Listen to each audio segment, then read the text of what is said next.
Treneri, jūsų komentaras po rungtynių. Nu ką, mes pasiekėm pergalę tą, kurią turėjom pasiekti.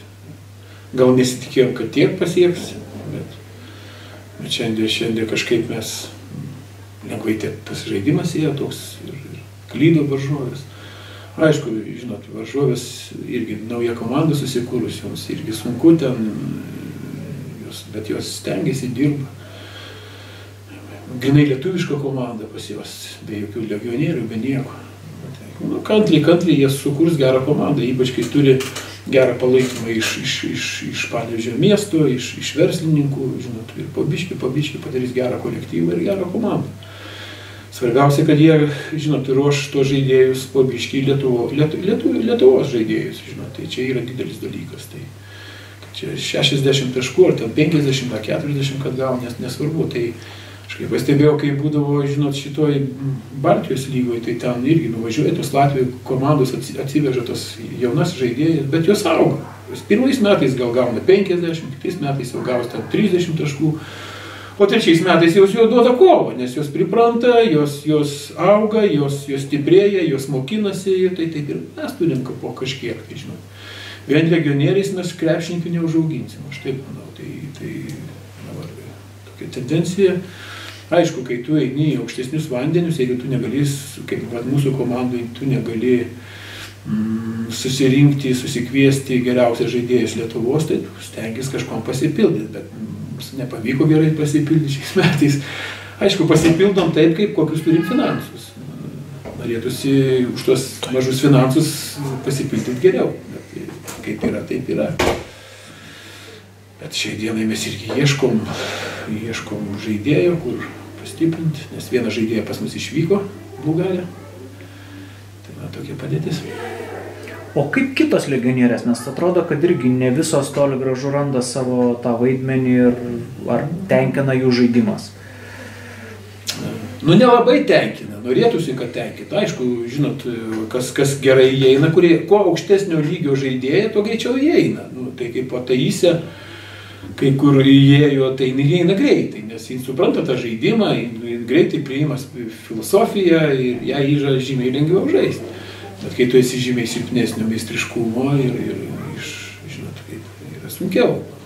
Tau reikia augti, priprasti, daug dirbti, nes įsivaizduojat, kaip tokiai žaidėjai, kai nėra super aukšto lygio atvažiavus, kai, žinot, jai susideda viskas, jai susideda visos filosofijos, gynybos, puolimo, treniruočių proceso, tai yra irgi spaudimas. Tai todėl yra, kai tu atsiveži tokį žaidėją, gal geriau kartais atsivežti jauną, kurį gali auginti ir paskui ruoštis ir po metų jas ten, žinot. Bet tada tu žymiai turi pigiau nusipirkti jį ten, aplamai ten, kad jis suprastų, kad čia jis atvažiuoja ruoštis, daryti, augti, žinot. Tiek ketvirtadienį, tiek šiandien davėt nemažai laiko jaunuosiam žaidėjams Sintį Aukštikalnytį ir Danielį Pausnytį. Kiek esat jų progresu patenkintas? Jos labai perspektyvios jaunos žaidėjus. Aišku, dar patirties tiek neturi tokiuose, bet jos nesijaudina, jos labai drąsiai žaidžia ir tai mane džiugina. Žinot, dar irgi sunkokai joms pereiti prie tokių vaidmenų, kad jos daugiau žaidžia ir kad, žinot, ant savęs įmasi. Bet kaip parodė šiandien vėl rungtynės, aišku, šiandien gal biškai silpnesnis varžovas negu prancūzės buvo, bet jos vis tiek, jos labai gerai jaučiasi, gana stengiasi gynybai, mokinasi, juda pirmyn ir auga, jos auga gerai ir aš galvoju, čia vienas iš tų mūsų šviesulių ateityje moterų krepšinio bus, nes žaidėjos geros, protingos, su geru techniniu bagažu, gana reikia pasakyti, su neblogais metimais, net gerais metimais, tai žinot, ko reikia krepšinį, daugiau tik reikia didesnio noro, geros motyvacijos ir pirmyn. Marina, sveikinu su pergale, tavo komentaras po rungtynių. Smagu pergalės, visokios, ar lengvesnės, ar sunkesnės, vis tiek jas reikia iškovoti ir įdėti pastangų. Tai didžiuojos komanda, nes ypatingai po paskutinių Europos taurės rungtynių nuotaikos buvo slogės, tiek treniruotėse, tiek apskritai, vis tiek nuolatos galvojas, kad ir kaip stengiasi pamiršti, bet kai tuo gyveni ir gal tokį antausį labai skaudu. Tai tiesiog reikėjo kažkokio psichologinio tokio šiek tiek pakilimo, tai manau šiandien buvo, kad ir galbūt varžovas silpnesnis, bet buvo puikia proga šiek tiek psichologiškai atsigauti, vieną kitą pajausti, tiesiog pasimėgauti to žaidimo, tiesiog paleistas blogas emocijas ir dar stipriau dirbti, kad tai nepasikartotų, kas buvo Europos taurėje. Tau tai 5-osios rungtynės Kibirkšties gretose, kaip jautiesi įsijungusi komandą, ne vien vertinam pagal šias rungtynės, bet apskritai, kokios tavo emocijos šitoje komandoje?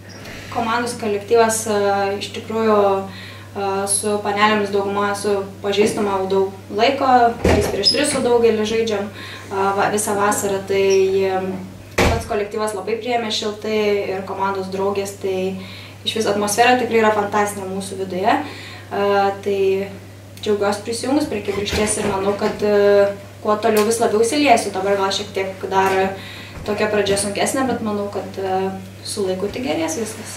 Kitą savaitę laukia 2 rungtynės, pirmosios Europos taurės išvykos rungtynės ir taip pat Baltijos čempionatas prasideda.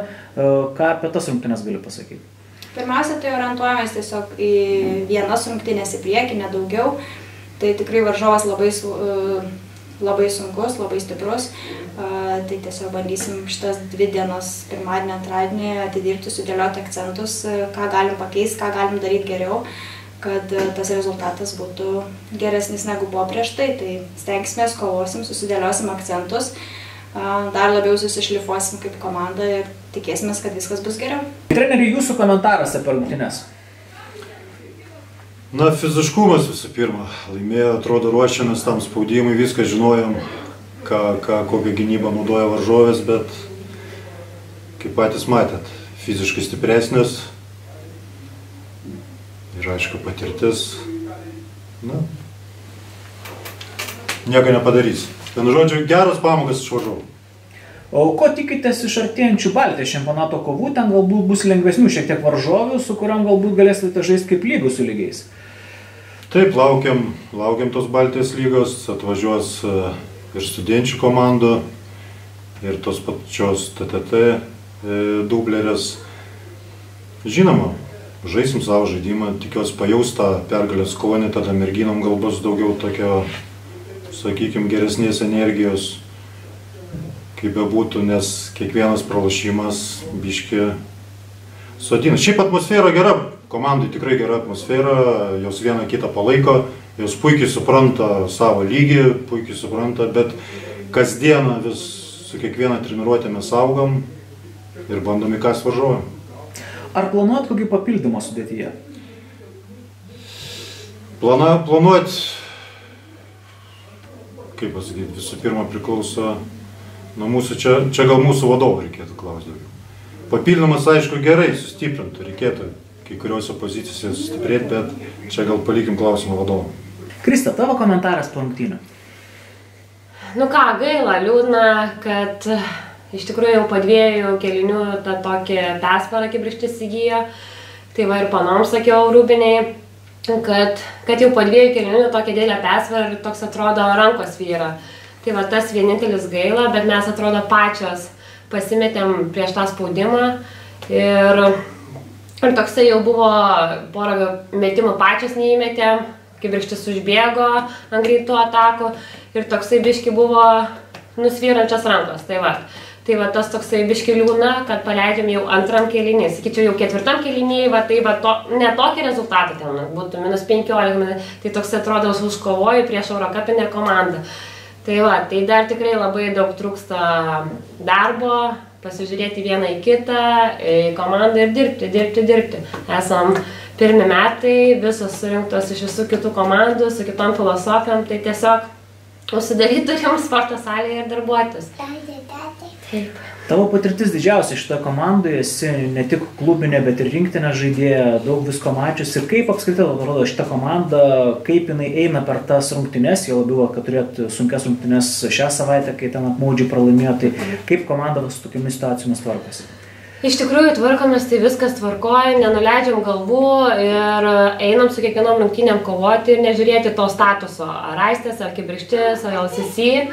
Tai iš tikrųjų kovojam kiekvienose rungtynėse.